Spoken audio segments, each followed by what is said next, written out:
Super Mario World for the SNES has withstood the test of time. It is undoubtedly a classic. It is possibly the best game that was ever made for the SNES, and it is still some people's favorite game. After playing it for so long, I beat it again recently, I have to say it is still an amazing game. There are a couple things that I don't like, but overall, it's a really solid, polished, varied experience, and I enjoyed it thoroughly. The game does a great job of rewarding players who like exploring. The game has branching paths. You can unlock shortcuts, you can unlock other secrets too, and it really adds another layer to the gameplay where you can just try and ramrod right through to the end, or you can explore a bit and you may find shortcuts that will be of benefit to you, as well as the secrets like the extra blocks. Super Mario World's core gameplay mechanics are why it's still so highly regarded. It's fun because you have a lot of player choice. You can play as you like. You can try and get the equipment that you like the mushrooms or the fire flower, the feather, or Yoshi. You can try to unlock secrets.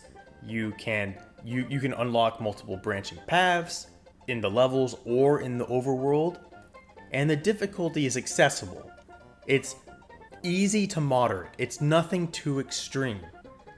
And they just put it all together into a very good whole. As far as complaints go with Super Mario World, my main complaint is I don't like the water levels. They're too slow. It's just kind of boring and I don't like it.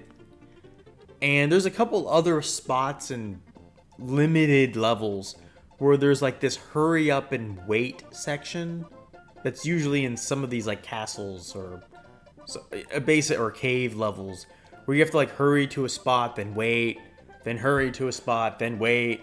It's usually on those automated skulls or blocks that just kind of self-replicate and they move along. Those are my main areas I don't like, but even those are still good.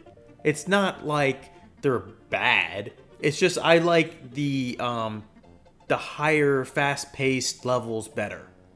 The graphics in Super Mario World are kind of hard to describe in how well they did it.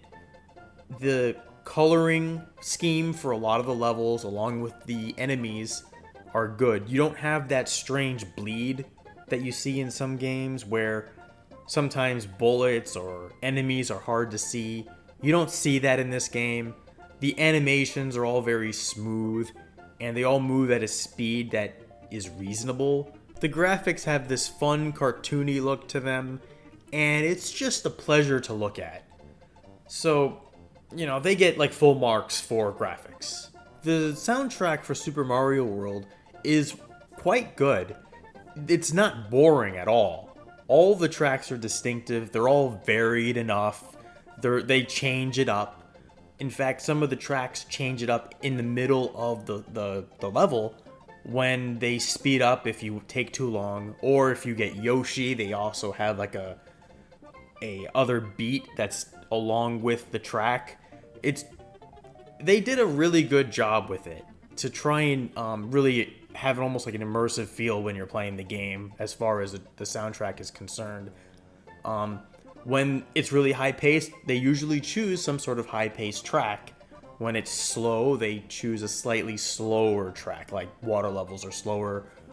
Usually the levels with, in the air, when you have to jump all over the place, are all pretty high-paced. And what can I say? The tracks go along with the game. It's very well done. So is the game even worth playing today? Yes. That's a firm yes. If I had to rate the game even now, I would probably rate it a 9 or a 9.5. I would buy this game if it came out on Steam as it is, just even now. It's very polished. It's a lot of fun. It has a lot of replayability. And, if you want to play it in a more modern format than on the SNES, the Super Mario Maker, all that is, from a lot of these retro games. The reason why they can get away with that is because the core mechanics of those games are so good. It's a very good product. So if you want to put it on, go ahead. You'll have a fun time. And thanks for listening, and hope you enjoy.